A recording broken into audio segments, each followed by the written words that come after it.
Starscream here, and I am the Lord and Master of the Geekcast Radio Network. Don't tell Megatron.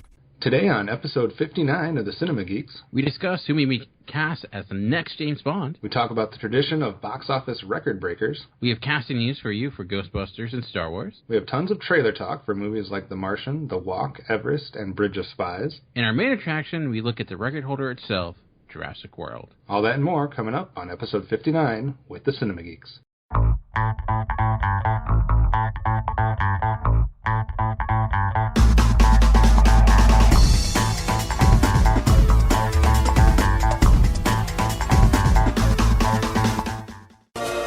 Welcome to Jurassic Park. That's right, it is episode 59 of the Cinema Geeks, and as you heard, we have a lot of stuff to talk about, so we're going to get right into it. But first, as a little mode of introduction, I am one of your hosts, Optimus Solo. With me today is Movie Revolt Dan. Hello. Hey, how's it going? Not too bad, and will be joining us shortly will be Hard Candy Mandy. She is not here at the moment, but she will be joining in as soon as she is able, so keep bated breath for that. So we will be the full team here very shortly. But before we get to all the good stuff to talk about today, Dan, how has your week been going? It's been going well. I've actually had a lot of family come down over the weekend. I had my brother-in-law and his girlfriend came to visit. We did a few things with a nice little food truck gathering, which was a lot of fun. And then my brother and his wife and my two nieces and nephew came down. So it was a huge family affair. I went to the aquarium and all that good stuff. So it's been quite busy for the last week or so. Nice. What kind of food truck was it? Well, they had a few of them. I went with a Greek food truck. Got myself a gyro or gyro, or however you say it. Nice little one. Gyro or Hyro, I've heard too. So I don't know. Hyro, I think that's it. Yeah. So actually interesting because I used to work with someone who owned a Greek restaurant. They said it didn't really matter. So and they were like legitimately Greek. So I was like, all right, well if they don't care, then I don't think I do. It just tastes delicious. I will make a point to say it a different way every time I say it. Exactly. But it was interesting because, like, instead of giving out like names or having names, they would give you a playing card, like, and they would call you by your playing card, whatever you're given. I guess it'd be a little bit different, but it was nice. It was just really hot, so it kind of came and left. But it's a pretty good deal because it's like $15 and it's a beer tent and it's unlimited beer. But I'm old, so I don't drink that much because I just get tired and fall asleep. So. Right. But yeah. But how's your week been going? Oh, not too bad. You mentioned it being hot, and it was either hot or raining. I think I heard on one of the news stations at some point this week that our area set at least for our area, we set some type of record for the most flash flood warnings in like a certain amount of time period. I don't know what the time period was, a week or a month or something like that, maybe for the year so far, but we had like 3 different flash flood warnings in the last couple of weeks. So it was either raining or it was hot, and what happened was I had a bunch of yard work to do, and I had like one day where I was actually off where it wasn't raining, and so I was forced to do it all on that day, and it was probably the hottest day so far this year. And so I was like up on ladders cleaning out gutters and mowing my yard, and I think I took like 3 or 4 like breaks, which I don't ever do. I'm just like, I gotta go inside to some air conditioning for a minute before I fall off a ladder. Outside of that, I had some fun experience at work. We lost power for 6 hours. Nice. So that's always fun. It was the most bizarre power outage ever, though, because literally half of the business had power and half of it didn't. But it made absolutely no rhyme or reason or logical sense as to what had power and what didn't. I literally had 2 computers sitting next to each other on a counter, and one of them I had no power to, and one of them I had power to. Perfect.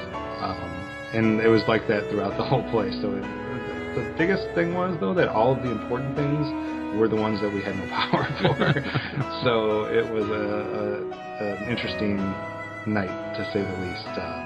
But at 1 o'clock in the morning, we got our power back. So no problems there. So, but it made for an interesting week. Outside of that, just dealing with the fact that I am running out of time on my rental car. I have less than a week now to use my rental car before I have to start paying for it. So I have to decide at what point I'm going to be purchasing my replacement car or how long I'm going to go without a car. So that's always fun. Luckily, Amanda has both her car and a work van. So there is some wiggle room there. So we're going to see how long we can go before it's time to bite the bullet and buy a new car. So the car that just got wrecked is literally the only car that I've ever owned, and I had it for 14 years. So it's been a long time since I had to deal with the idea of getting a new car. So gotta get back in the game and figure out how you do that. So that's the fun for me. But outside of that, it's been a pretty normal week.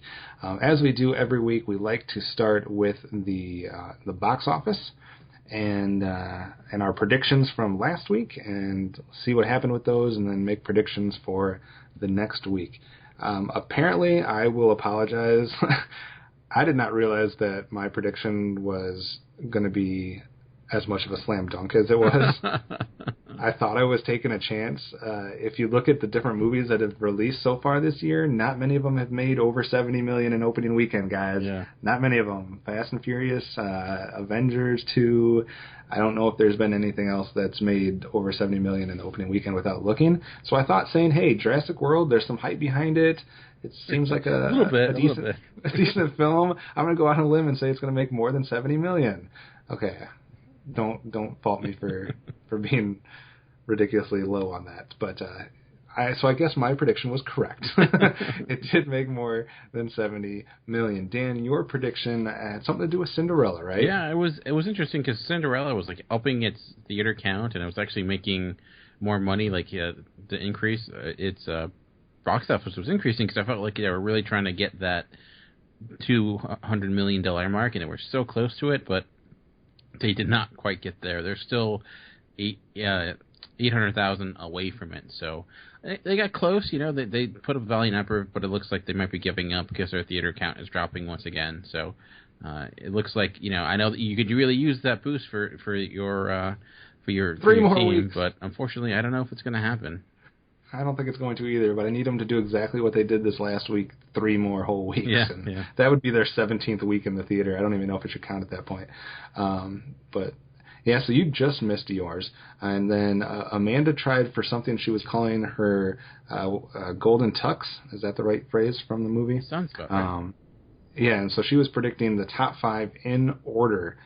And she actually got a couple of them in there that were right, but she had Entourage being in the top 5, and it was not in the top 5 this weekend. Pitch Perfect 2 went from 6 back up to 5, so that kind of messed her up, even if she had the right 5 films. So I was the only one that had something right this week, even though it seems like a cheap victory overall. So number 1 coming in this last weekend was obviously Jurassic World with $208 million. That's just mind-boggling. Spy dropped from number 1 to number 2 down to $15 million, so just a little bit of gap between the first and the second place finishers there. San Andreas went down a spot as well. Insidious Chapter 3 went down a spot. And then, like I said, Pitch Perfect 2 actually went up a spot. So those were your top 5. This seems like a silly question, Dan, but any surprises from the box office this week? Yeah, I'm surprised Spy made as much money as it did. No, I can't believe, everything I was looking for Jurassic World, it was going to do well, but that well is insane to me. And, I mean, I guess it kind of makes sense when you think of it, because it's, there's no competition right now. There's nothing out there.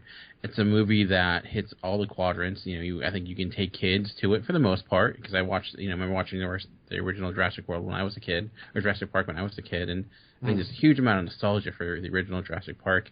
And, you have parents who now have kids who are bringing them. So I think it's just this perfect storm, and it ended up just exploding. Now, I don't know about your area in your neck of the woods, but where I live, this also would be the first film released post-school. All the schools around us are out now for the summer, and I know some states they go a little bit longer, but all the high schools and stuff like that in my area have released for the summer. So this would have been the first weekend too where you had, at least in my area, where you had a little bit more access for kids to go during the day, or go without fear of having to abide by any type of school schedule. So we had that too. And I think the other thing that this shows us that maybe people forgot is that I don't think it's going to matter how many years pass or what time period we're at. There is always going to be a love for boys and dinosaurs. Boys love dinosaurs. So if you put dinosaur movies out there, usually it's going to be good, and I'm going to say that, and then I'm going to stick my foot in my mouth later if a good dinosaur doesn't do good. But maybe that being an animated film, it doesn't quite equate. But I just think the wonder of having these big screen dinosaurs on the big screen in that type of epic fashion is always going to have some type of draw to certain demographics. So we're going to get more into Jurassic World later, though, so we'll save most of the rest of the talk for that. I am surprised that Pitch Perfect 2 went back up a little bit, maybe. But the biggest surprise, obviously, is the amount of money Jurassic World made. But we will save that for a little bit later. We can get into some predictions for next week. I will start off, and I'm going to make a very similar prediction. And I don't think it's a gimme, though, so don't give me a hard time, even if my prediction sounds almost identical to last week. So I'm sticking with it. It worked for me. I'm trying to dig my way out of the cellar. And my prediction for next week will be the new film Inside Out, and I'm going to put that one above $70 million as well. So I'm going to go with 2 weeks in a row where we have an opening film that does higher than $70 million. For retrospect, that would make it a pretty successful open. I think that puts it higher than both the Lego Movie and Big Hero 6 opened, so it's not a slam dunk. So, but that would be my prediction that Inside Out is going to make more than $70 million in its first weekend. So, what about you, Dan? Well, actually, I'm gonna see your Inside Out prediction. I'm gonna raise you a little bit. And you say 70. I'm gonna go back, and if you look at the opening weekend for Toy Story 3, which I think most people look at as probably maybe Pixar's last really good movie, it made $110 million its opening weekend. And considering there's not that much out, and Pixar has been on a downward trend, and people have been dying for a good Pixar movie, I'm gonna say that Inside Out is going to make more money its opening weekend than Toy Story 3. Wow, that's a good one. See, I didn't go back that far. I just looked at Big Hero 6 and the Lego Movie as my comparables, and the Toy Story 3 probably is a better predictor. So that makes me mad I didn't go with my other prediction, which was going to be a unique one that we haven't done before. So I think you get bonus points if you beat me on this one. So I think if you win, I can't win. So I'll take the from 70 to it's like to 100 or something like that or something. Yeah. If it's more than Toy Story 3, I lose. I will concede that right now, and you'll be the only winner in that part of the prediction. So, Amanda, what about you? What do you got for box office prediction next week? We got Inside Out coming out. We have Manglehorn, which will probably be more of a limited release. Infinitely Polar Bear, probably another limited release. Dope. And then obviously the films that came out this last week. What do you think? Well, I'm not as cool as you guys, so I am not even going to go there with how much these movies gross. I'm going to do a super lame prediction and say that Jurassic World stays at number 1 and Inside Out comes in at number 2. Really? Yes. Interesting. That would be an intriguing result, and that would definitely make the other prediction that I was going to do accurate, but I'm going to save that for another time, so I'm not going to give anything away. So those are the predictions for next week. Getting into the news is what we usually do next, so we will be getting into some of your main news stories. We have a bunch of them. We're not going to cover all of them due to time restraints and whatnot, so basically going to let you guys go back and forth and pick a headline, and then we'll go through as many as we can in the time that we have. So looking at the different headlines from the script, Amanda, ladies get to go first, usually around here. So is there a headline that you would like to start off with from this past week of news? I think the one I was most excited about is Thor is going to be Janine in the Ghostbusters reboot. So Chris Hemsworth has signed on for the receptionist role. Director Paul Feig, is that what his last name? Yes. Well, he announced via Twitter, and I quote, "Our receptionist," with a picture of Chris Hemsworth. So Chris Hemsworth will have a shirt on in this movie. You realize that, right? Not the whole time. The chances are that he's at least going to get a glass of water spilled on him, and he's going to have to take that off. Is highly likely. Or like one of the girls is going to be using like one of the like a fire hose. No, like one. What was the packs that they had? Proton pack. Proton pack. One of the girls is going to have like the proton pack and accidentally like suck his shirt off or something like that. Okay. But what if he gets slimed? Like, I'm still going to think it's okay. I don't know if I can comment on this news story. Dan, what do you think about Chris Hemsworth joining the cast of Ghostbusters reboot? Interesting. I mean, he's a pretty funny guy. I mean, I think he has a good sense of humor. Even in Thor, I think he has a good grasp on that. So, very much the opposite of the original Ghostbusters, but it could be fun. I'm going to guess that he ends up having some sort of love affair with Melissa McCarthy, because that would be wacky and silly. So. All right. Dan, you're up next then. What's a headline that you would like to investigate a little bit further? Well, we teased it up front, so why not go with who might be the next James Bond? All right. So based on the article, you obviously have a bunch of names thrown out there. What would be, ask it two ways here. What would be your preference out of the names thrown out? Or someone, if you're a genius enough to come up with someone that's not listed, and not just who you want, but on the second part of that, who do you think is most likely? The guy I've been pointing to as of late that I think would be a good James Bond, who was in The Imitation Game, and I think he has kind of that good sensibility, is Matthew Good. He's kind of one of those actors who's been in a lot of things. I know they named a few people that I think would be interesting. Idris Elba would be kind of fun, but I think Matthew Good has that like old school type of Bond. That I think he'd be more so like a Timothy Dalton, maybe. I don't know, but that's kind of my thought process on it. Okay, Amanda, do you have a preference on who you can envision as the next James Bond? My notes say new Bond has to be Colin Firth. All right. He would make like an interesting like Roger Moore type, because he is like around the same age as I'm assuming around when Moore got the part. So. Yeah, and obviously the other part of the article was talking about the possibility of the first redhead James Bond with Damian Lewis, the name being mentioned for that. Yeah. So we'll have to see if that's the route they go. I personally think Idris Elba, maybe that's just because I'm a huge Idris Elba fan, but I think that would be a lot of fun. And is that anything to do with the fact that you want points for him? No, Dan. How dare you? Yes, it is. No, I also just think it would be fun to actually put him in a movie where he actually is a main character, and not keep teasing me with movies that they say he's in that he's not really in. So, gunman not to be mentioned here. All right. Well, for my first one, let's get the sad news out of the way first. Dan, I know you kind of talked about this a little bit in length on Talking in Circles, but I think it would be we'd be silly if we're talking about movie news as a podcast and we don't mention it. So obviously we saw the passing of another big actor in Hollywood this past week in Christopher Lee, and obviously that's a career that has spanned a lot of decades, and he's been a lot of different characters, especially a lot of classic and cool villains. So, Dan, I was wondering if, I don't think you mentioned it in your conversation there, but do you have a favorite Christopher Lee character that he played? Even though I don't really love the movie all that much, I would probably say Scaramanga in The Man with the Golden Gun. I think it's like one of the best Bond villains. That, or probably Saruman in Lord of the Rings.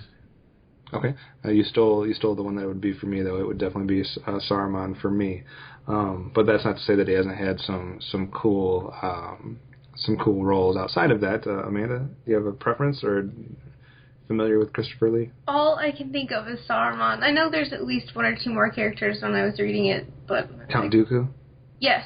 Yeah, I can get down with some Dooku. That sounds weird and bad. I don't know how to respond to that. But obviously, like an iconic person in the world of movies, and I don't know if anyone quite played villains like he did, Dan. No, he just the variety and the longevity. I mean, someone from Dracula to Dooku. I mean, there's certainly similarities with them, but like I think he definitely he played that role, and I think a lot of actors today maybe are hesitant to get known for doing a certain thing, but I think when you're so good at it like him, it's hard not to be.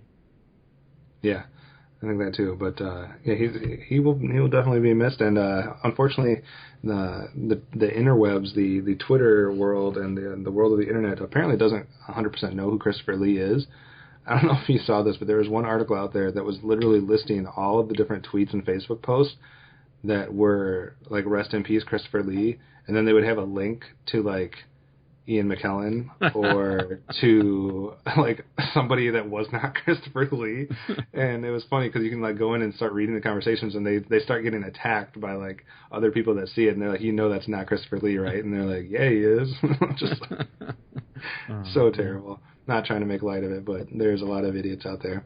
So yes, back to you, Amanda. Is there another headline that you'd like to bring up? Yeah, MTV has unveiled the new mask for their Scream TV series. And first of all, how did I not know about this project happening? Not really sure when it came about, but I have been ignorant up until now, until this article was read earlier today. So it's supposed to air later this month, June 30th, and they finally put out a picture of this new mask. And they said that it strikes out into new territory. I saw it. It's terrifying. I'm creeped out by it. I love the original Scream movies. Big Wes Craven fan. 1996 is when the movies started to come out. So I'm not really sure if he's directing the show. I mean, it sounded like he had some kind of hand in the story. So I'm not sure if he's directing it or not. So I need to do some more research and figure out what's really happening. But the release of this picture of this mask, I'm freaked out. Now I want to watch it. Look at that thing. I didn't know much about... well, the listeners can't look at it. I'm talking to you. Okay. I don't know about the whole Scream TV series. I didn't know about it either. And obviously it's a TV series, but since it's based on a movie, that's why we're talking about it. But I don't know. Isn't the mask like... too iconic? Well, like the mask, that is Scream. Like that's like synonymous with those films. I understand. I get the reasoning that they're saying is that, it's not going to have the same characters as the movies, so you can't have the same mask. There's so many different... since when has logic stopped a horror film from doing something?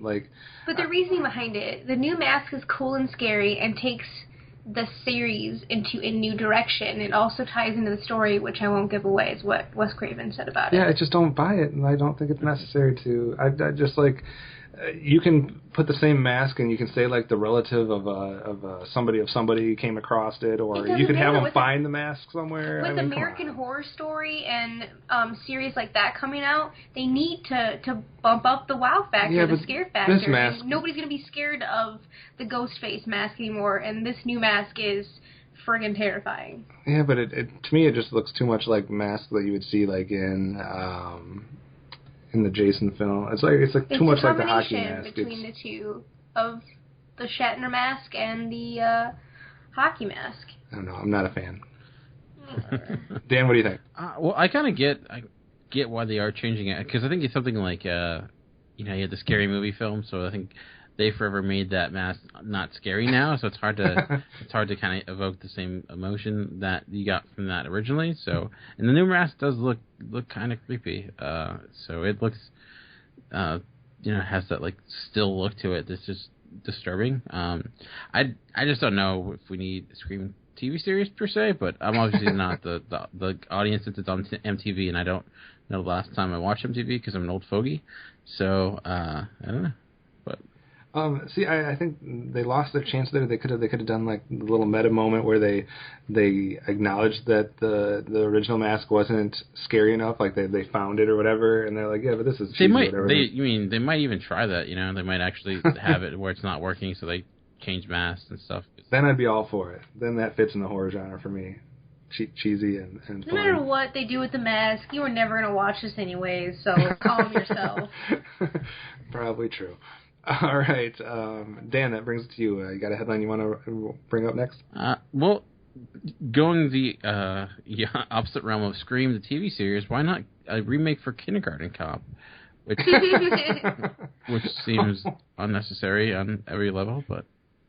That was one of the funnier headlines I came across this week, for sure. But hey, Arnold's on the comeback, right? Like, he's been on the comeback for a while yet. He hasn't got there. So apparently, this is the title of the article: Kindergarten Cop remake in development at Universal Pictures. So it would be with Arnold? That would be... I think that would be the thing here. It's saying... Schwarzenegger's replacement will be a leading man type with an Indian sidekick named Sanjeet. Is that real? This has got to be a joke. That is legit. This has got to be a joke. But it is going to be, apparently, a direct-to-DVD sequel. Which... Well, Sanjeet's getting directed. Is this going to be done by WWE Films? Is that? oh, Lord! Oh, if you keep reading, yikes! I'm reading this straight, guys, but it's saying that the director who previously had the direct-to-video sequel Jarhead 2: Field of Fire. That was a real thing. I didn't know that existed, first of all, but will helm the remake from a script by the person who wrote American Pie 2. And apparently this may be a jumping-off point for a potential Kindergarten Cop television series. What? Yeah. Are they trying to be 21 Jump Street? That is the most ridiculous thing I've ever heard. I just think it's interesting. It's like an Indian sidekick. It's like, what? Why would you have... All right. Why would you even put that in the A article? leading man type. Like leading man type. Not exactly leading man, but the type that could potentially be... Like, he's not a leading man on an actual, like, theater release film, but he's the type that could be if he was someone completely different. It's like Sam Worthington, you know, a guy you can just put in there and doesn't really do anything. I don't know. You can't do Kindergarten Cop without Schwarzenegger. It's just not, whatever. I think it should be Mark Strong. There you go. Well, that's a leading man. Imagine Mark Strong being a kindergarten. I would watch a movie if it was Mark Strong being a kindergarten teacher. That would be... Do you ever see him in The Real Rock and Roll and just smacking the crap out of people? Yes. I'm still trying to get over there was a direct-to-DVD sequel to Jarhead. Yeah, sure. We'll go with that. That's disturbing. All right. I guess there was a sequel to Desert Storm. I don't know. There's a second. This is Desert Storm 2.5. We're going in all kinds of terrible places here. All right, let's go in a completely different direction from direct to DVD. I know we kind of already talked about it a little bit in the box office, but I guess I didn't know this tradition existed, so I thought it was clever and something that I wanted to bring up. And this is going to be one of those news articles that's probably terrible to bring up on an audio podcast like this, because nobody's going to be able to see it. But I promise you, if you're listening right now, go to geekcastradio.com, click on the episode post, and there will be pictures of the stuff that I'm talking about. But we talked about Jurassic World breaking the record and becoming the all-time leader right now as far as the first weekend in theaters. And I didn't realize it's a kind of a long-standing tradition where certain studios will kind of send a congratulatory note or artwork or picture congratulating whichever film took over the top spot. So what we got is we got a type artwork that was done that's basically Marvel Studios congratulating Jurassic World on being the new opening weekend king. And it's a picture of Chris Pratt on the Tyrannosaurus Rex holding Thor's hammer.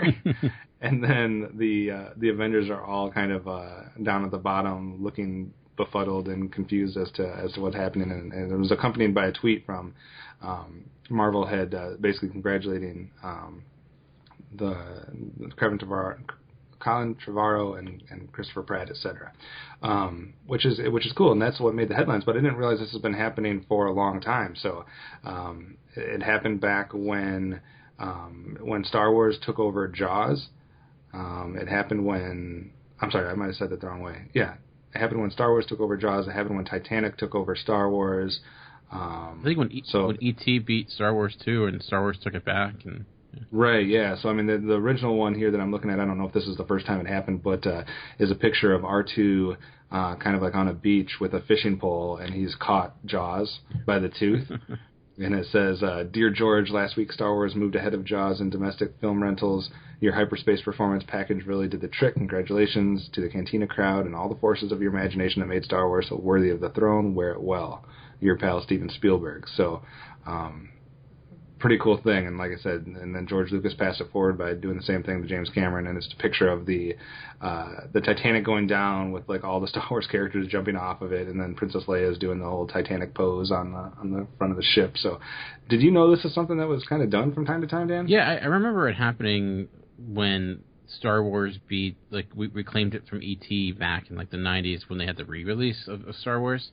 I didn't realize they did it. I knew they did it for like overall all-time gross, like for domestic. I didn't realize they did it for weekend gross, and that was news to me. Yeah, so I mean, it's definitely interesting and definitely unexpected that we would be talking about Jurassic World in that grouping of all-time record holders. I don't think anyone predicted that. We made our box office predictions early on, Dan, and I think we both had Jurassic World in our top 15 for sure, but. I know I had it below Avengers, which I'm thinking maybe that wasn't a good choice. But at least we had it in the list, so we're probably at least right with that. All right, we have a few more minutes, probably time for one or two more headlines. Amanda, what do you got next that you'd like to bring up? Let's go with the Gambit X-Men spin-off movie finally has a director, Rupert Wyatt. And he also directed Rise of the Planet of the Apes. And looks like Gambit's going to be opening on October 7th, 2016, with Channing Tatum bringing up the mantle for Gambit here. So you managed to get a Chris Hemsworth and a Channing Tatum. I most certainly did. Dan, what do you think of that direction choice there with Rupert Wyatt? Yeah, I mean, I definitely liked his Rise of the Planet of the Apes, so I don't know him in super particular. But I think it's, at least he has something going for him. And he took a movie that shouldn't work with Rise of the Planet of the Apes and made it good. So I don't think a Gambit movie would really work, but maybe he can make it work. But it's going to work. I've been waiting so long. And you guys all know how I feel about Planet of the Apes, so if it's someone that had something to do with that, I'm probably on board. So this guy outside of that film. So I will say yay for that. Bodes well for your Gambit film, so I'll watch it. Yeah, right, you'll watch it. All right, Dan, last news story goes to you. What would you like to talk about? Man, so many choices. Well, we talked about the Inside Out coming out next week, so it seems fitting to maybe finish it with the Good Dinosaur voice cast being revealed. Yeah, and so that's the other animated film, and that'll be the test there. That'll just be the test on if all you need to do to be successful is put dinosaurs in your film, or if there's a difference between the Jurassic World fans and the animated version of dinosaur fans. So, and if that's the case, then expect the next Land Before Time edition to be an actual theatrical release, and they'll stop with their direct-to-DVD. Were they on 43 now? I lost track at like 17, I think, and I stopped watching them after 2. So, but yeah, the cast for The Good Dinosaur, some interesting people there.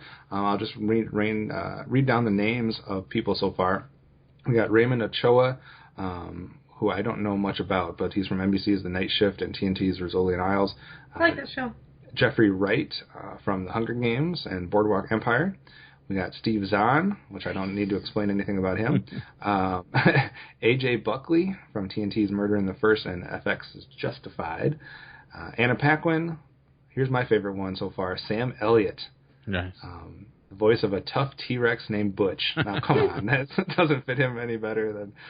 Come on. Francis McDormand. You have Marcus, I don't know if you say it Scribner or Scribner, from ABC's Blackish.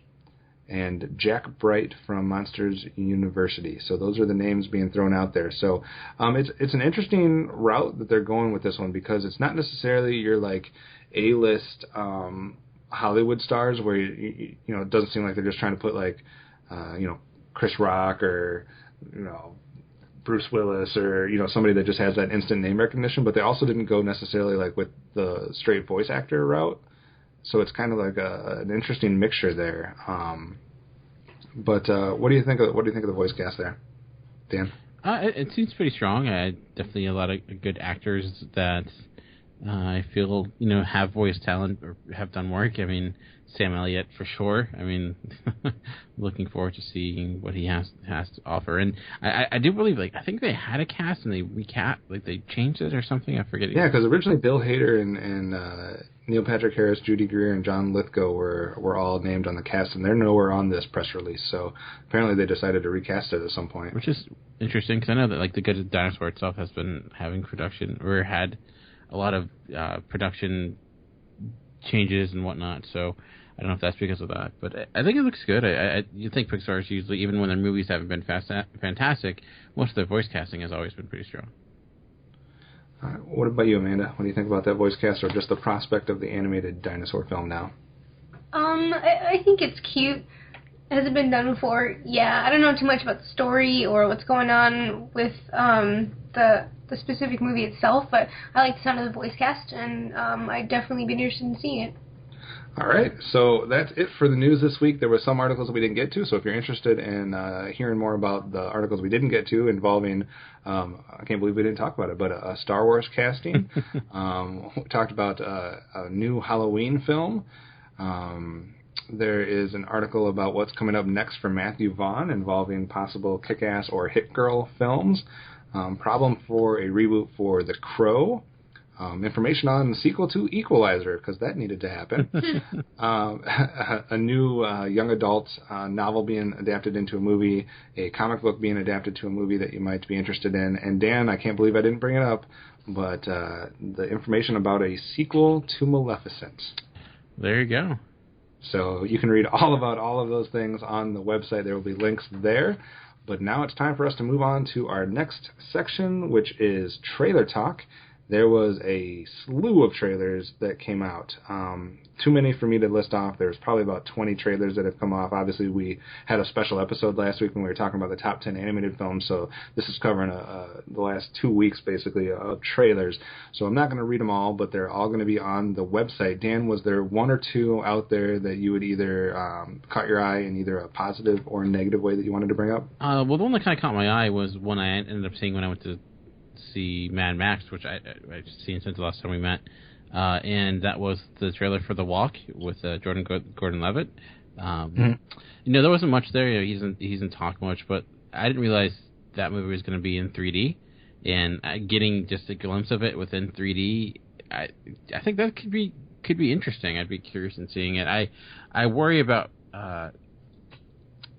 Jordan Gordon-Levitt in that part, because I don't know if he could pull off that accent that's needed for the character, but right. I'm intrigued by just seeing what it's going to be like, and if they can kind of make it into a film, because I love the documentary. I just don't know if it's going to translate well to live action.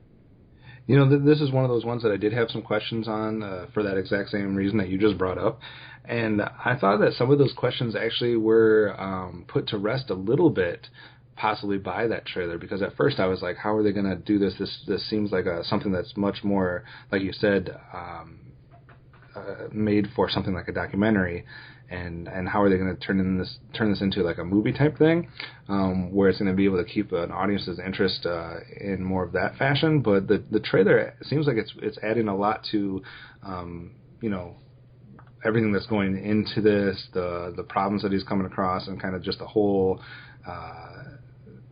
journey as far as him trying to accomplish what he has set out to. So I'm more on board now that I've seen the trailer. I was on board already, but I was a little skeptical, and I'm a little less skeptical after the trailer. I would be interested, though, with your 3D comment to see, are they going to be able to pull it off where you actually feel in the theater like you're on that rope with him, or where you're having that sense of butterflies in your stomach from the height and stuff like that? The little glimpse that I did get, I think it was, it wasn't completely there, but it definitely, evoked a little bit of vertigo, especially for me, because I hate heights, so it was unexpected too, because I'm like, wait, what's happening? Oh, jeez. So I think it's definitely something that's got a lot of interesting things going, and we'll have to see if they can somehow put it all together. Amanda, what about you? I'm in the same boat with you as far as The Walk goes. I was a little skeptical at first, and then when I saw the second trailer for Jurassic World, I think it was in Jurassic World, yeah. You get to hear him talk a little bit more. The only thing, I'm just distracted by his funky hair, and his accent is, I don't know how it would be for an entire movie. I was still trying to feel it out, but... Gotcha. Any other trailers that you wanted to bring out? I think that I'm super duper excited for Mission Impossible Rogue Nation. Super duper? Super duper. That's another level of excitement. Yeah, excited. So I'm gearing up for that, and I think Southpaw. I think that's giving me the feels already as well. All right. I gotta bring up two for myself, and then I'll give Dan another chance if he has another one. But the two that really actually caught my eye the most was one I didn't even know existed, and one, it was one that I wanted to put on my most anticipated films of the year list when we did that, Dan, but I just knew so little about it that I just wasn't sure if I could put it on there. And I don't know if I'm going to say it right, but it's Rock the Casbah. I don't know. I don't know if that's how you say that last word. I think so. Rock the Casbah. It's a song.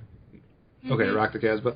Never heard that song? No, I've never. I'm a sheltered person. I probably haven't. I just don't know that that's the title of the song. But that's starring Bill Murray, and I'm a sucker for all Bill Murray films. But this literally seems like the type of film where they just let Bill Murray be Bill Murray. Like, it just seems like they're just like, here's the basic premise. Go do what you want to do. And if that's the case, I am all in 100%. So I was intrigued by that trailer, and it definitely has me interested to see a little bit more. And the one that I didn't know existed was apparently one that was actually released in a festival last year, but has not been seen by anybody else basically outside of that until this year, and that was The Boulevard, starring Robin Williams. This is basically, I believe, will be the last film that's actually released with him in it. There was probably about 4 films that he was working on right before he died, and I think all the other ones have basically been released or have been straight to video or whatever. But The Boulevard I didn't know anything about, and this one looks actually pretty interesting and pretty intriguing. Now, of course, with all trailers, you get the standard quotes being thrown out there, like, you know, this is the greatest film ever, or this is a film that comes around once in 100 years, or whatever they like to put out there. But they were saying that this is supposed to be one of, according to the trailer, this is one of his best films or one of his best performances. I'll have to see it first, but I don't know if it qualifies for anything since it was released in festivals in 2014. But this is the type of film that if they were actually right on that, would seem like it'd be one of those that they try to pile awards on and stuff like that. But I don't think it qualifies for that type of thing. I think it would if it was only released in the festival in 2014. It would still qualify in 2015. So maybe it would, but I don't know if either of you guys got a chance to see that one. I mean, it doesn't give a lot away, but it seemed like it was a pretty dramatic film and a pretty dramatic performance by Robin Williams, and maybe I'm just a sucker to want to see him one more time, so that one caught my eye. I did not see it, no. I missed that one. Okay. Anything else, Dan? We got time for one more trailer if you want to bring one up. Geez, there's actually so many to choose from. Not The Martian, because I don't want to get any hype for a Ridley Scott movie ever again until I see it. You know what one that actually kind of surprised me that I thought was like it might be okay was Vacation.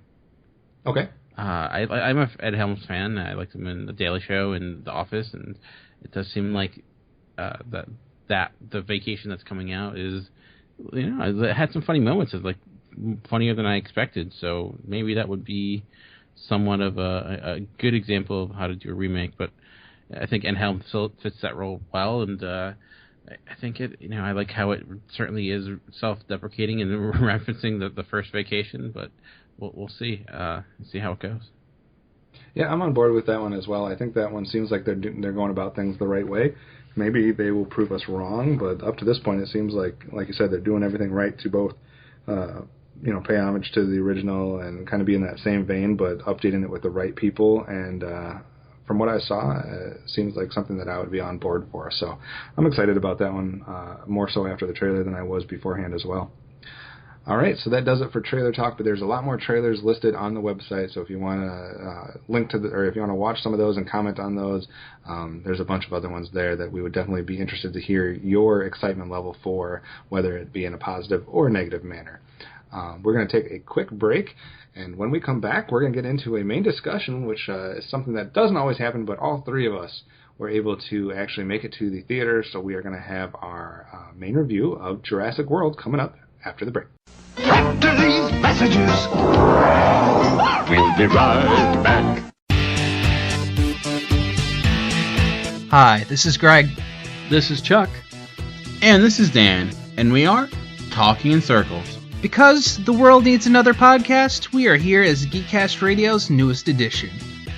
And as the title says, each week we get lost in conversation about a wide range of topics, including movies, comics, games, art, TV, and even occasionally sports.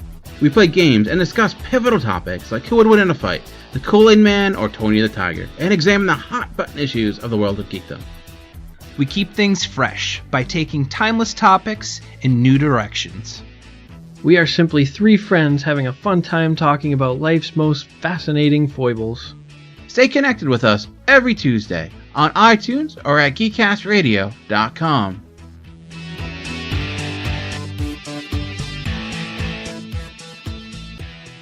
Hey guys, it's Optimus Solo and Hard Candy Mandy. we just wanted to let you guys know about another podcast out there that we both think you would all enjoy. It's one of both of our favorite shows to listen to, and it's none other than the True Bromance Podcast. True Bromance is a movie podcast hosted by longtime friends Hyro and Barry, and if you like to smile, laugh, and just be genuinely entertained while listening to movie talk, then this is definitely the right show for you. Each week, the guys break down a recently released movie, and not only do they tie in the movie that week to the beers that they are drinking during the show, but they also tie it into a real fun top and bottom 5 list associated with that movie. it's a blast hearing both sides of these lists, and it definitely makes them unique amongst all other movie review podcasts. So we definitely want to recommend all of you guys to go check out their show. Just search out the True Bromance Podcast on iTunes, Stitcher, and all other podcast platforms. And if you listen via iTunes, do us a favor and leave them a 5-star review. And don't forget to let them know that the Cinema Geeks sent you. Now back to the show. Do you see how your patience paid off? All right, thanks for sticking with us through that break. And as we said, we are bringing you the main attraction this week, which is a new theater release, and that would be the record holder now, Jurassic World. So before we get to that and your actual thoughts about the films for all three of you guys, let's at least let people know where you stand heading up to that in the franchise overall. So, Dan, what was your take? I mean, I personally already know, but for the listeners, how did you feel about the original 3 Jurassic Park films? Well, the original Jurassic Park is, holds a special place in my heart for sure. It's one of the movies that made me fall in love with movies, as they say. So it's still one of my all-time favorite films. So it's one that I go back to at least once each year, and I quite enjoy it. And the other films, like I don't hate Lost World. I feel like a lot of people hate it, and I think it has a lot of good parts to it. And there's some really questionable things at times, like why you would use gymnastics to fight raptors. I'm still not sure, but then there's like a scene or two that I think are brilliant. So it's kind of a yin yang there. And the third one is kind of like a okay B movie. It has some moments that I think I've enjoyed it more on rewatching, but still kind of a not nearly up to the level of the first one. But I think really it's unquestionably, there's Jurassic Park and everything else is quite a step down from that. Yeah, I think I would pretty much agree with you. We actually rewatched the 3 in preparation for Jurassic World. I wasn't able to catch a rewatch of the third one. Amanda did, but I did catch rewatches of the first 2. And yeah, obviously, like everybody on the planet, I think the first one is the best out of those. It's just something about those initial scenes where you're seeing the park for the first time.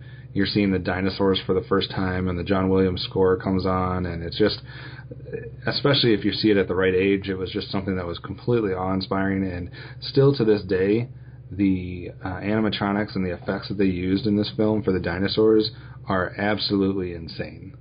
Like, you wouldn't have thought that was possible in 1994. Am I getting the year right? Yep, 1994, the same year that Schindler's List came out. Spielberg made that in Schindler's List in the same year, so there you go. Yeah, that's crazy. Like we were talking about, where directors sometimes take years off doing both of those somehow simultaneously. But yeah, in 1984, even though it was much advanced to maybe some stuff earlier on, like what you got in the 80s or even in the 70s with Star Wars or whatever, but just to be able to make those dinosaurs look as realistic as they did, like even when you think about the scene with the Triceratops up close and everything like that. It's just absolutely ridiculous to me that they were able to do that. And even rewatching it now, a couple decades later, it still looks believable, and it's still, it's not like some of those that you thought the effects were really good at the time, and then you watch it like 10 years later, and you're discovering, well, it was good at the time, but now that I've seen what they can do now, it doesn't look as good. That's not the case with Jurassic Park. It still looks, to me, just as good. So, I really like the first one. I'm not going to get into too many details. There will be a couple of comparisons that we might get to when we get into Jurassic World. But Amanda, what did you think of the first three? What was your breakdown of those films? Will you stop looking at my notes? Stop it. I'm right there with everybody else on the entire planet, and I think the first one is definitely my favorite. That scare, wow factor definitely can't be beat. Like Kevin just touched on, I think the effects really do hold up over the time period that has spanned out, and I don't think that in that sense it can be beat by many movies of that time period. And even till now, Jurassic World I think was comparable, but it's not. Those raptors were not as scary as the raptors in the first Jurassic Park. I don't care what anybody says. Maybe because I was a little, I know it's freaky, but I just think they looked really, really awesome.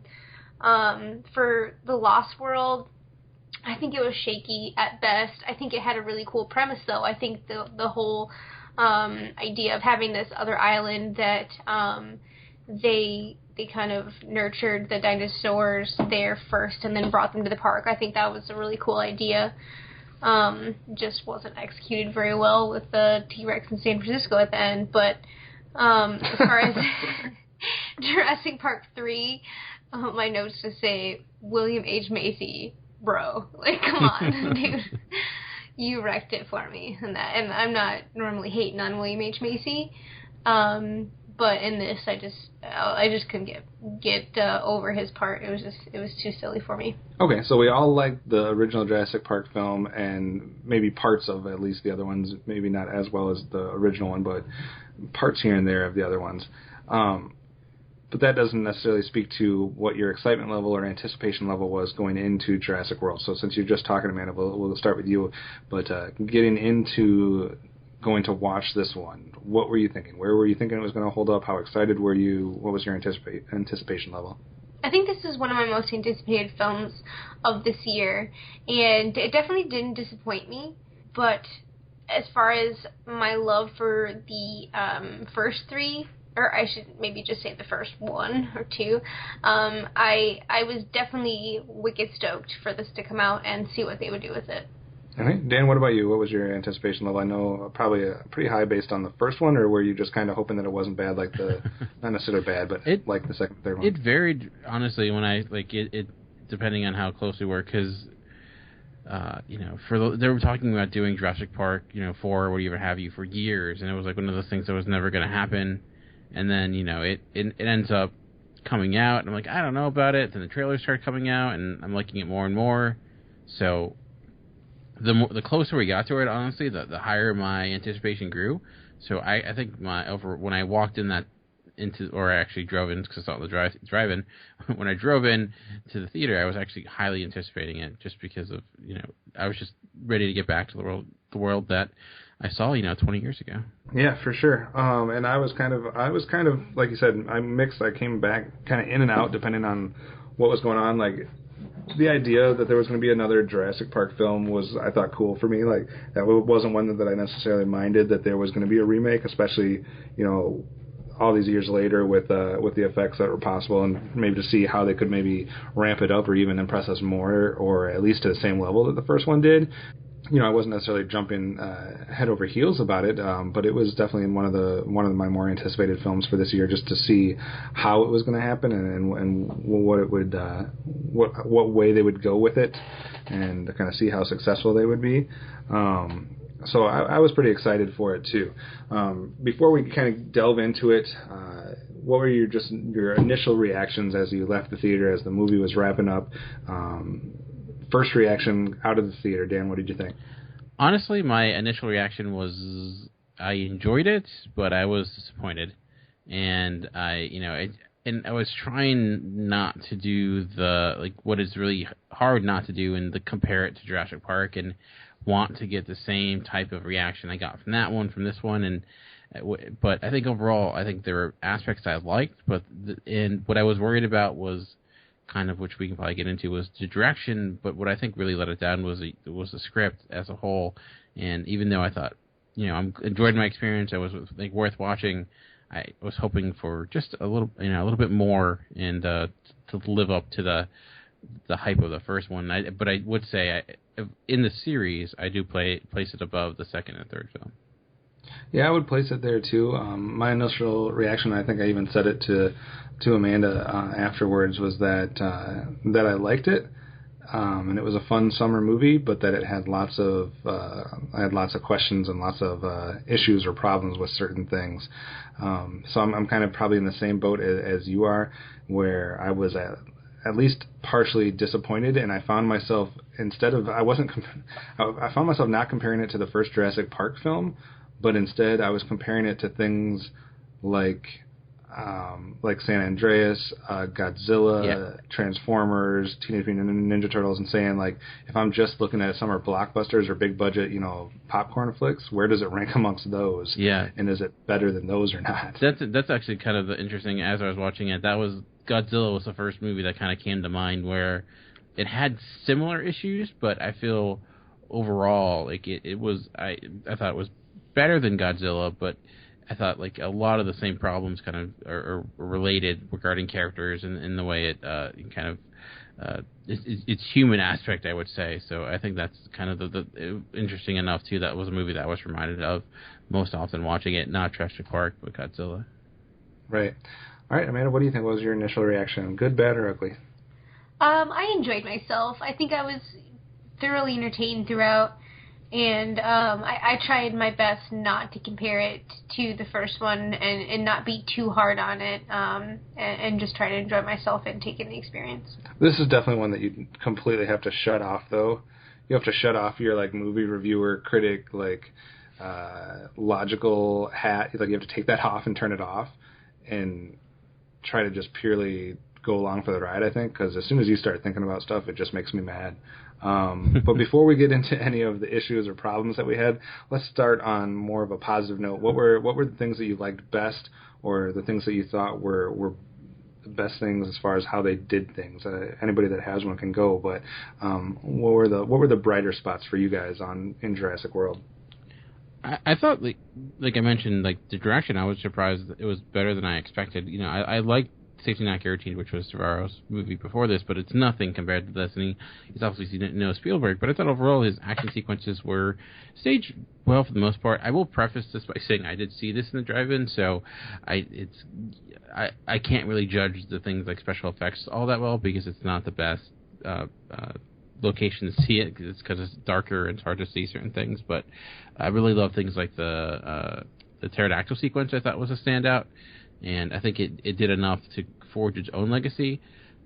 We can get into some of the nods to the old one, but I thought that was probably maybe where it hindered itself too much, where it was maybe too in it got a little bit too much with it when it came to remembering the first film. But I thought overall there were enough of those action set pieces that made me entertained and made me enjoy watching it, and how it used the world of Jurassic World and how it built it up and it to a legitimate theme park, and all the little tiny bits and pieces to it, from you have the petting zoo for the dinosaurs and all the different pieces, and how it relates to theme parks of today. So that's what I did like, just the idea and the concept of where they took the franchise. I like that too. I like the idea of the theme park and the idea of what kind of different attractions they would come up with.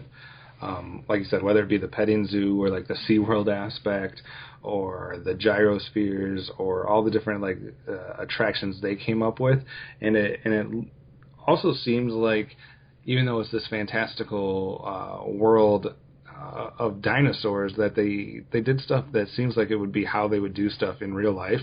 Especially with all the different, like, it seemed like they had like little educational things throughout, like watching the videos of how this happened, like the type of stuff that you're going in, and when you're in a museum or an amusement park, you're not, as a kid, you're not interested in at all. But it's still thrown in there. Whether it be, it almost reminds you of like when you're at a place and they're showing you like the size of a footprint of a bear or a lion or something like that, but in this case it would be dinosaurs and things like that. So I do think the attractions and the theme park aspects were a plus, were an interesting thing to look at. So I would definitely agree with you on that one. Amanda, what were some of your highlights or some of the things you liked best about Jurassic World? I think what I liked best about it was Chris Pratt. Just saying. I think he stole the show in all of his scenes. I think he was the character that I related to the most and vested in emotionally the most. And of course, he is just an all-around badass. He can ride a motorcycle with a pack of raptors. So that's my... That's your highlight? That's my highlight. I would echo a lot of that. I think Chris Pratt was pretty good in this.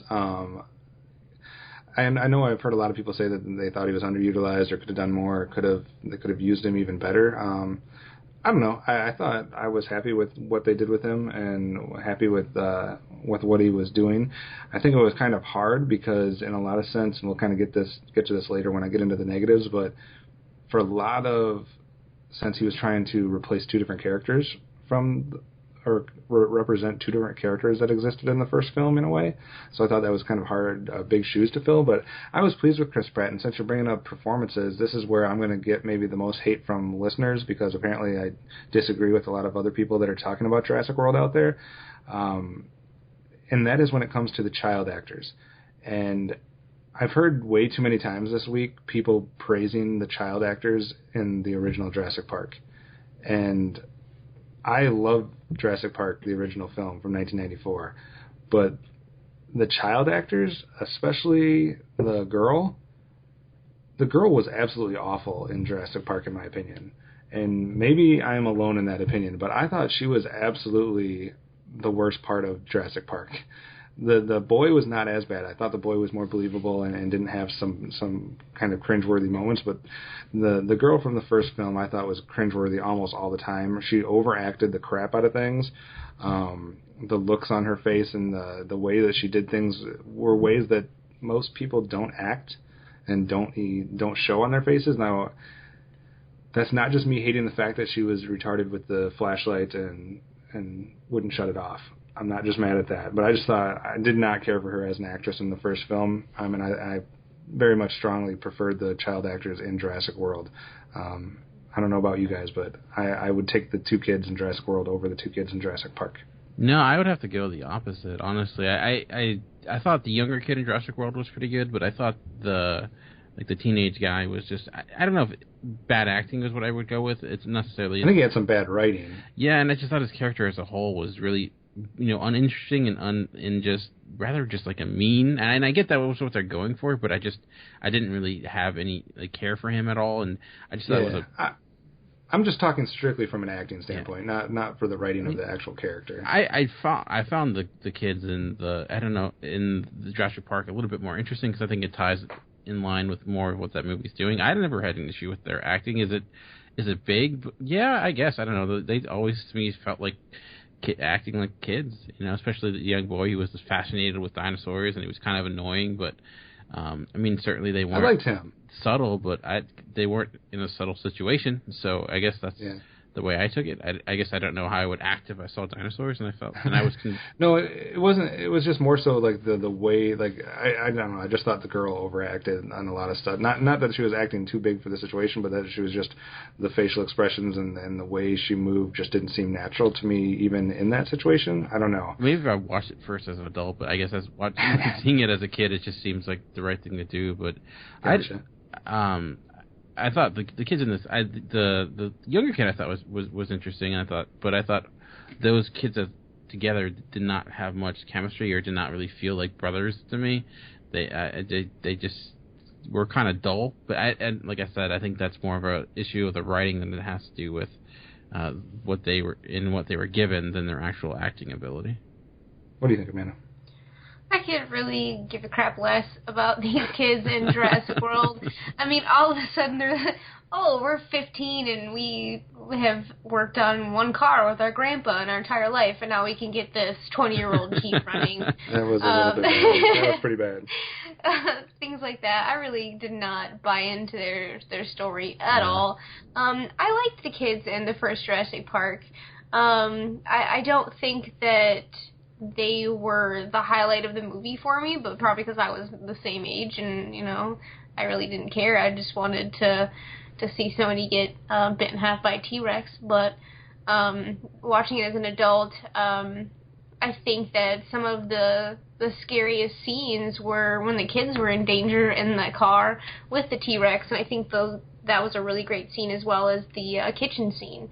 So some of, my favorite scenes involved the kids, so I give them props for that. Okay.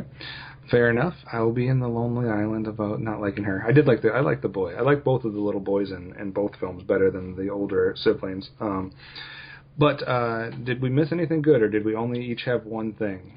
The other good thing I thought, which was almost a negative for me, but after I thought about it, I think it actually kind of makes sense. And it's, the first Jurassic Park very much is in, you have the childlike wonderment and how that gets transformed to, just complete destruction and terror.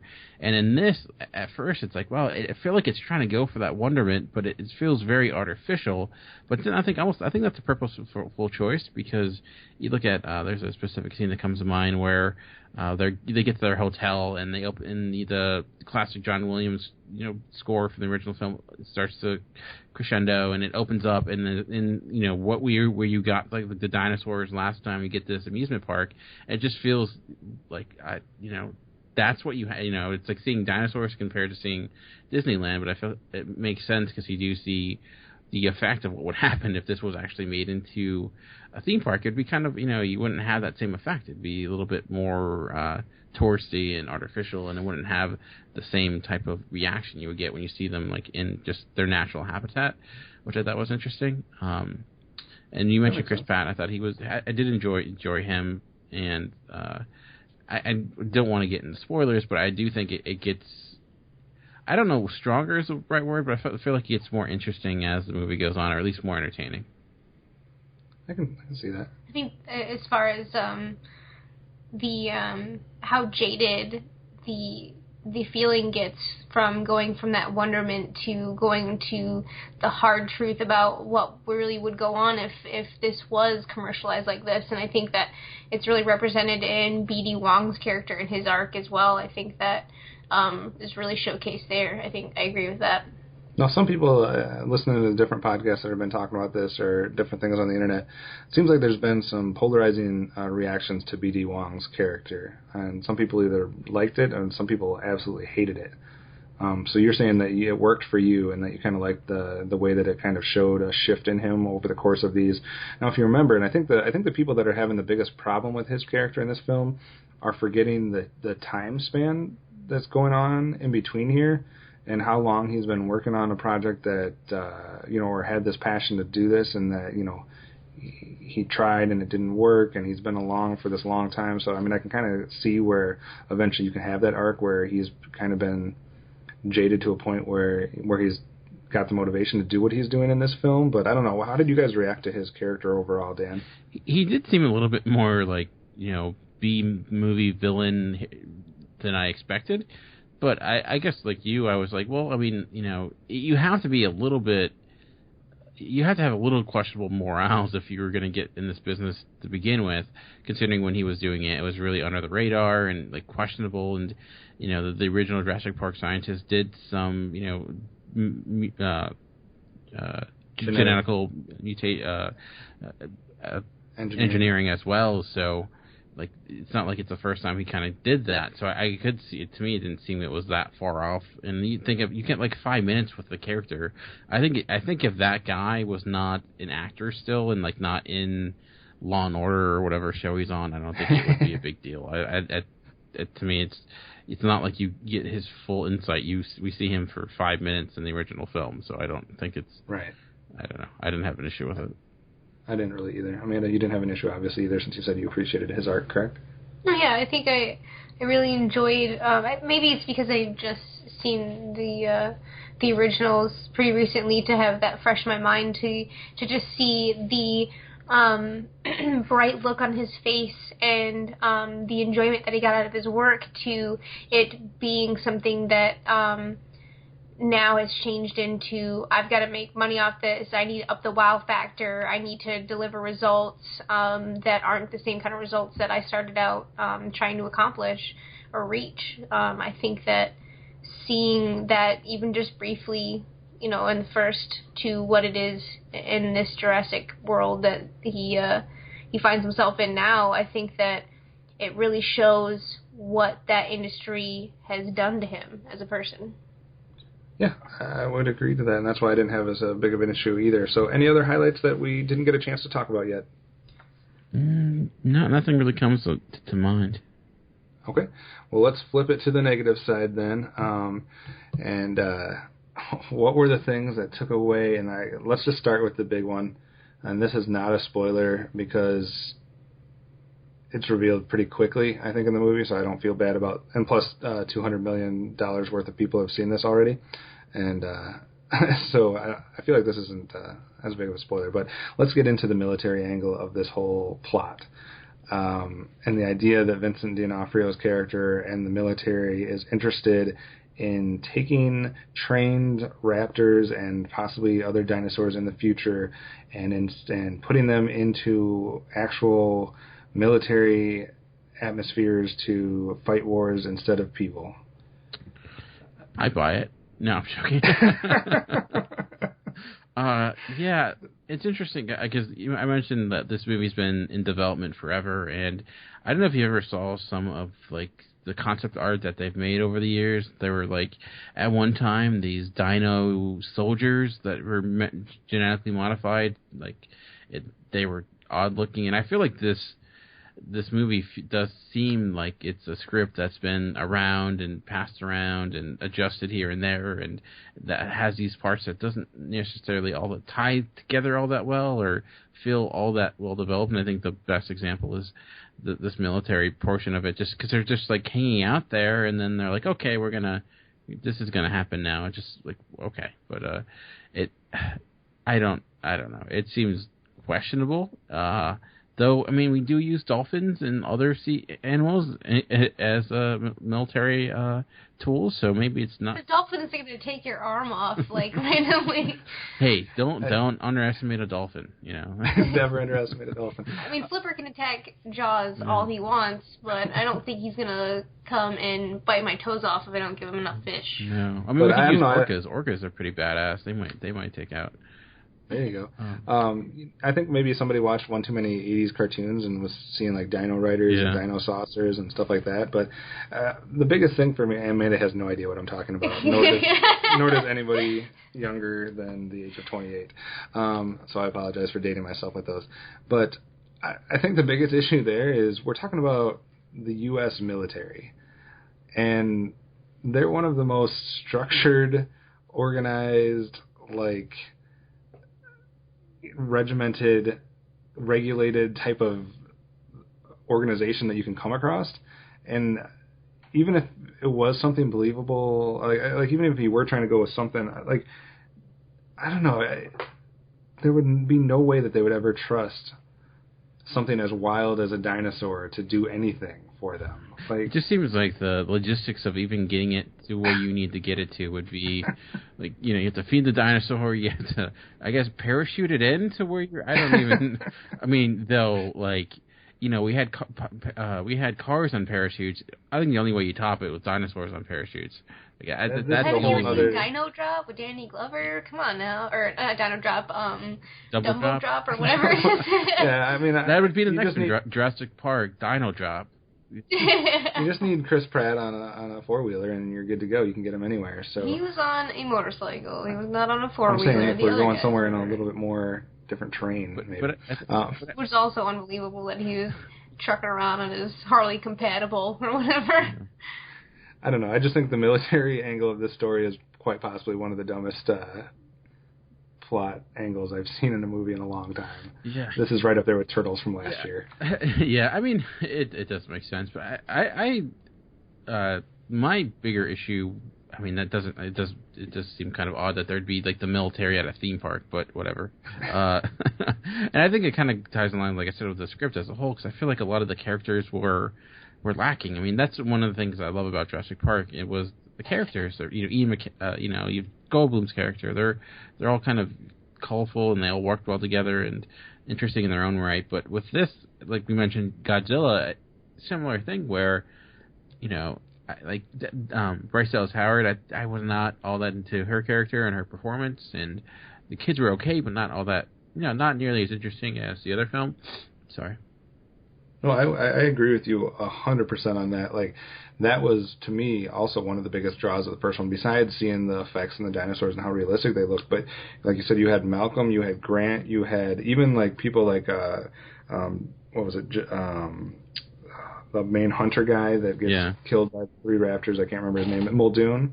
You had Muldoon. Even the people you didn't like Gennaro, the lawyer, and Nedry. I mean, the facts that I know these names outside of, I mean, obviously I've seen the film a bunch of times, but all those characters stuck with you. Hammond, et cetera. Hold on to your butt. Yeah, you even have Samuel L. Jackson as a minor character. Come on. But this one, it is like Chris Pratt and I like Jake Johnson. Jake Johnson's character. And outside of that, maybe the one guy was notable for a minute. Yeah. But he didn't. I think Bryce Dallas Howard's performance was super lackluster. Yeah. And definitely not believable at all. Yeah, I've heard it from a couple different people, but it makes sense. Like, so you're going to take a job like in charge of a theme park dealing with these live dinosaurs, yet you absolutely have no feelings or care about dinosaurs.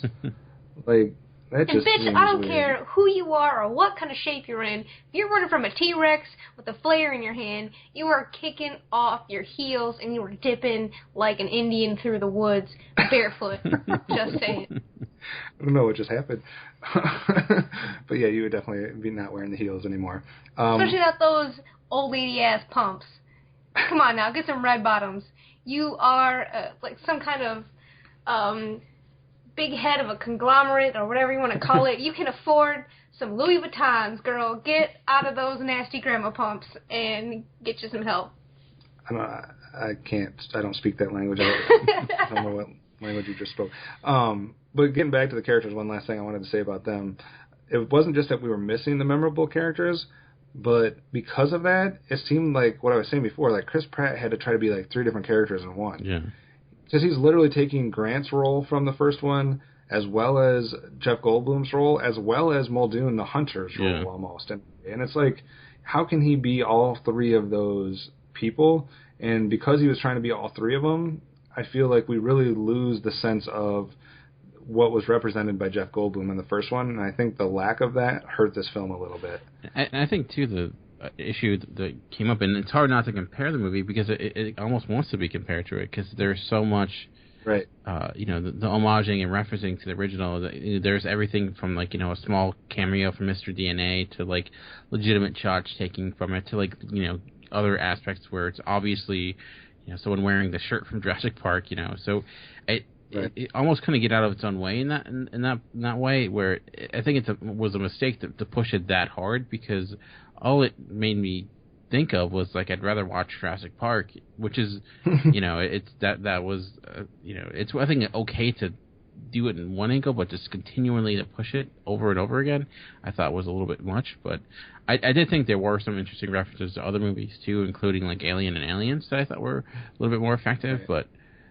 And Jaws. And of course Jaws, yeah, definitely. Amanda, what were some of the things that you liked the most out of this? Or, I'm sorry, you disliked the most out of this? I think the dinosaurs looked pretty cool, I guess.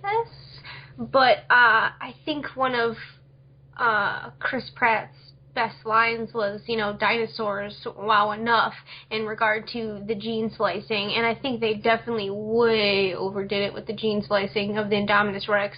They could have done, really without as much of the weird genetic quirks that it had, and I think it still would have been. I think it would have been more believable, but still as entertaining. And I also wanted to see a little bit more of the attractions. I think that was one of the best parts, is being able to see the different parts of the park.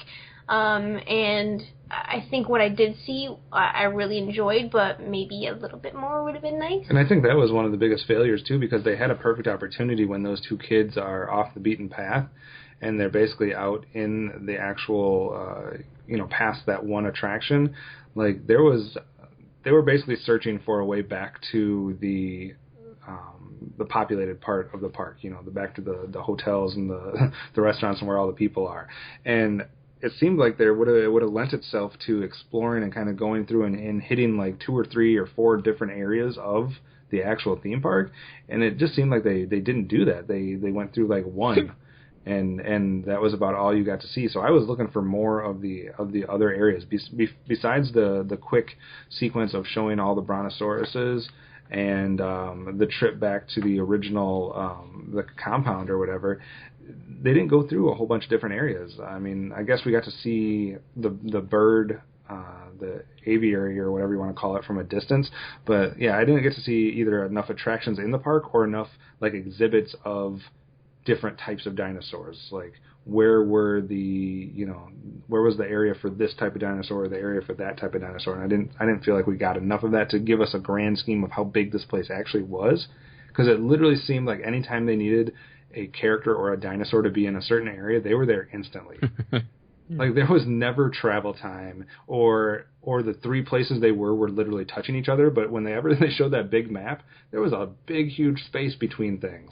And it just didn't seem like those kids were here, and then they were immediately here, and then they were immediately there, and then Chris Pratt was immediately there, and then the T-Rex was immediately there. And I'm just like, is everything just like, I don't know, it was too convenient for me. They need to start it like the Game of Thrones with the map for all the different areas.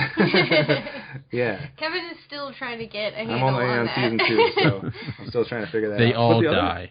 They all die. I know that much to expect. But along with that, I didn't get the sense, like you did in the first one, that anywhere off the beaten path was dangerous. Because the only danger you have in this one was the Indominus Rex, and eventually when the birds got let loose. But that was the cool part about the first one, is you knew when Nedry was off the beaten path, or when the guy was going out, to try to turn this on or that on. Anytime someone was wandering out, it was like, what are they going to encounter, and what's going to be the danger? And in the first one, you have the Spitter, you have the Raptors, you have the T-Rex, you had a 4th type of dinosaur that killed one of them. So, I mean, you had all these different dangers, and I didn't get that sense of danger in this one. It seemed like these kids were out completely past the gyrosphere limit, and the only thing that they ran into was the Indominus Rex. Yeah, I mean, and I think the thing, too, is that what's interesting is, like, the theme to this was the park is open, but I didn't think it used that all that much. Like, I mean, you have the pterodactyl sequence, which I think I keep going back to, but besides that, I don't think I felt like it having to deal with all the people in the park really mattered all that much. They just kind of put in one area for the most part. You had that one sequence, but I thought like you could have done more with that idea. The fact that this park is open, maybe a little bit more chaotic, and I think it goes to your point where you only have one threat here, so it limits kind of where that's coming from. So you don't feel that impending doom like you do with the first one, because it's like one wrong turn and you're gonna get killed by some other creature or something like that. Right. All right, well, let's go around and, in the interest of time, give everybody a chance for some final thoughts, something they didn't get to talk about if there is some stuff, and a final grade out of 10 for Jurassic World. So, Amanda, anything you didn't get to, and what would be your final thoughts? I think that, I know Dan said that maybe too much of the nostalgia hurt it a little bit, but I think that I really got a kick out of seeing the little nods that I did. But I do think that it did go a little far, right down to there was 2 kids related to somebody working at the facility in a high position, in danger, and running for their lives in the park without that said family member. So I think there were some parallels there that were a bit much, but I think I enjoyed it overall, and I'm going to give it, I'm going to say an 8 out of 10. Okay, pretty high. I will say for my final thought that it's something. It's. I guess I could have a similar problem with all 4 of the Jurassic Park films so far, but I don't understand why we continuously in this franchise have to see people that are going after dinosaurs with stun guns and rifles and pistols or whatever they're going after these people with. Like, we've seen, like, this is not ignoring the fact that Jurassic Park existed and that was a failed experiment. So if you're reopening this thing, don't you have, like, I don't know, some missiles or grenade launchers or something ready, like, or even like a stationary gun pointed at certain things, so if something happens, you just quickly blow up that exhibit? Like, or why wouldn't you just, like, put something in the back of their neck? Yeah. Like, in the arrow. And, yeah, instead we have people it. on motorcycles trying to shoot guns at these humongous creatures. And it's like, at what point do we learn that this is not going to have an effect on this huge dinosaur? Like, I don't know. I feel like with our... protect their assets. I feel like once something's broken free, I feel like there would be a fail-safe, and just like that thing is dead.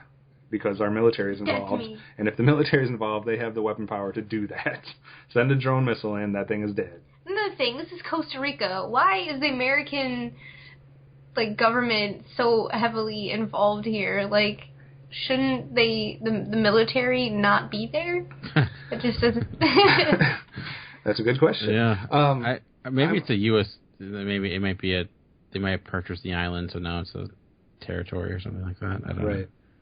I'm going to fall a little bit lower on the grade. If you're thinking that you just are going in to have some fun, like, this movie's fun, this movie's going to be better than probably the second and the third one, so it's entertaining. It's got Chris Pratt and some dinosaurs, and that's cool. And like the kids say, that guy's a badass. I don't know. That was one of the best quotes of the line. Your boyfriend's a badass. From the Navy, not the Navajo. Oh, that was, yeah. But, I don't know. There's just way too many problems for me, especially when one of the main plots here is so laughable with the military angle. So I am going to go down to 5.5. Let's say 6 out of 10. I'll give it a 6 out of 10 just because it is somewhat entertaining if you can turn off your brain. Yeah. So, Dan? Yeah, and as I mentioned, I did see this in drive-in, so I feel like rewatching it, I would maybe enjoy it a little bit more because the last sequence was so dark. A lot of those I didn't feel like I could completely grasp everything that was going on. So, like you said, Kevin, I think we're kind of in agreement. I enjoyed it. I just had a lot of questions and disappointments regarding just the script-wise, which was interesting because I was more concerned with the director, knowing he was going into like a big project like this for the first time. Yeah, I mean, I could see in a rewatch it getting better because maybe those issues I have won't be as huge of hindrance, and I know what I'm expecting. But as of right now, like I said, I think it's worth watching, and it does fall in line kind of with Godzilla for me last year, which I think I liked more than you, Kevin. And so I would agree with more of like a 6.5 for me as well. Okay. So that is how we feel on Jurassic World. Real quick, though, before we close this show out, because we're not going to be doing a What You've Been Watching this week because we are getting an extension on both of our homework assignments for one more week, so we won't be talking about those. And besides that, we didn't see a whole bunch of films. So in lieu of that, just real quickly, I want to see if you guys can be put to the test. It's only going to take about 2 minutes. But I want to see, since you guys mentioned them about 4 or 5 times, all the different nods to Jurassic Park, who can name them most? I want to just give it to you one after the other, and we can see who runs out first. So, and that'll be how we close out the show in lieu of anything else. So, anything that's a nod to the original Jurassic Park. Amanda, you got one first. What's your first one? I think one of the most obvious was the night vision goggles. Okay, Dan, something from the first one that you saw? The Jurassic Park T-shirt. Jurassic Park T-shirt, Amanda? The spare no expense was also brought up in this one again. True it was. Dan? Oh, the John Hammond statue. Yeah, that was pretty blatant. Amanda? The original banner from the first one, the kids found that. Okay. Dan? They also had in the use of the original theme song, obviously, the original score by John Williams. Original John Williams score. Amanda? I think the original Jeeps. They did have the exact same Jeep that John Hammond and Gennaro were in the original one. Number 29 showed up for the kids. That's the one they put back together. Nice. Dan? They also... I forget what I was going to say. The flamethrower, similar to the T-Rex escape from the first film. Okay. Amanda? The flare. Using the flare with the T-Rex. Okay. Dan?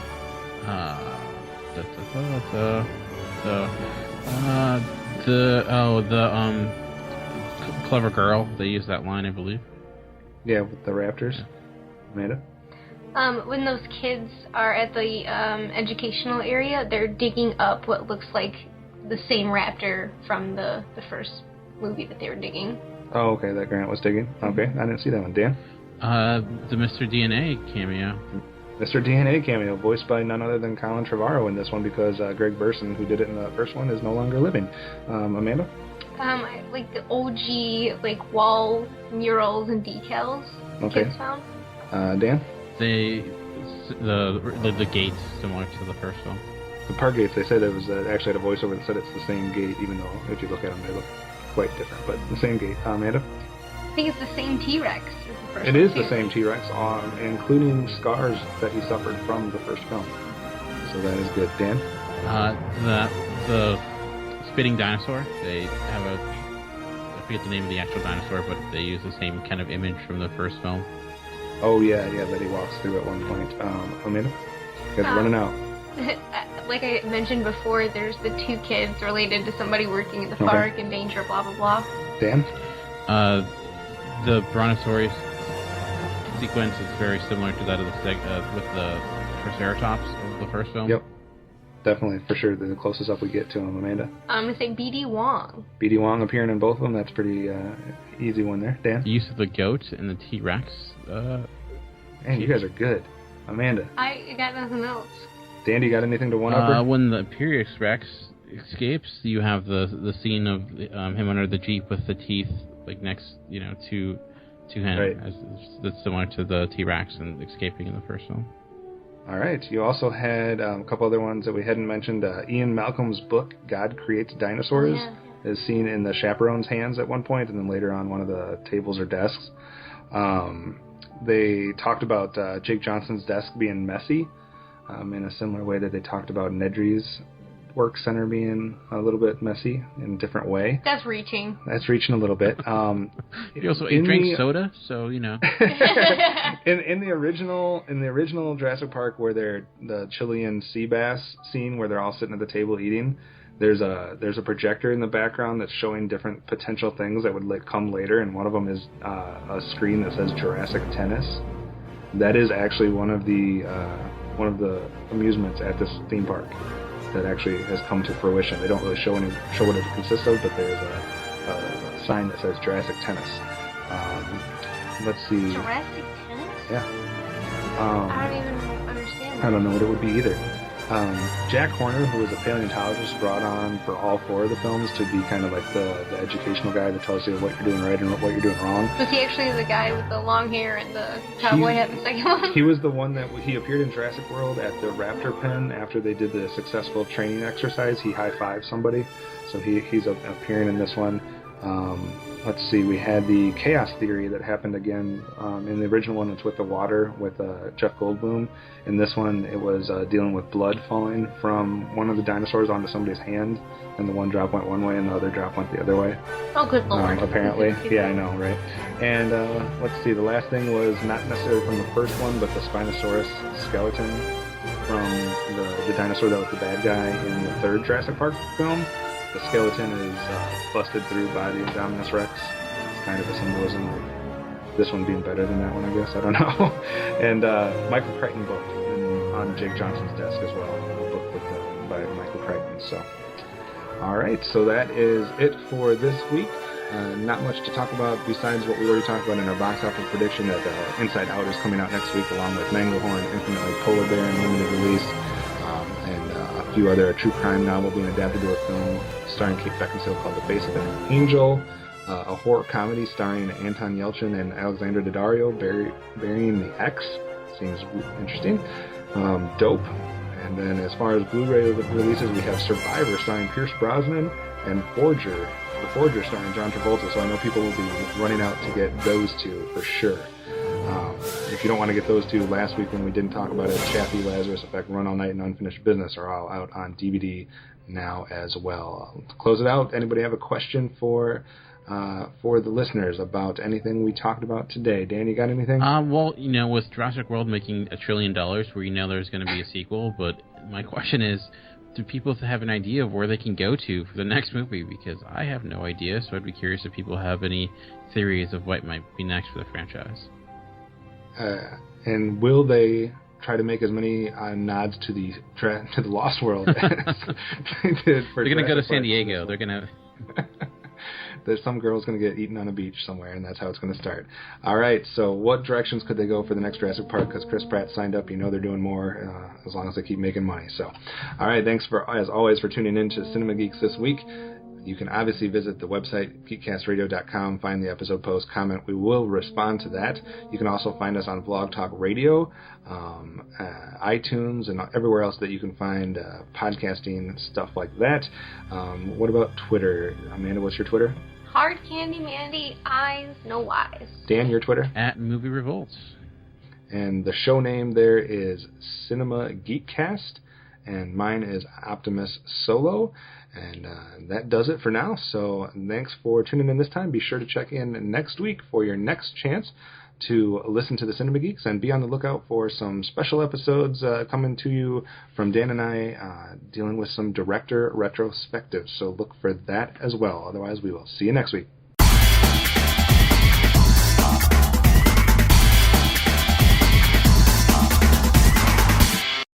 Dan, I know you talked about it a little bit, but I was wondering if your phone was ringing. Or was that me? Dan? Sorry, I opened up the article and all the videos. I hate it when it does that. Yeah. I hate it when it does that.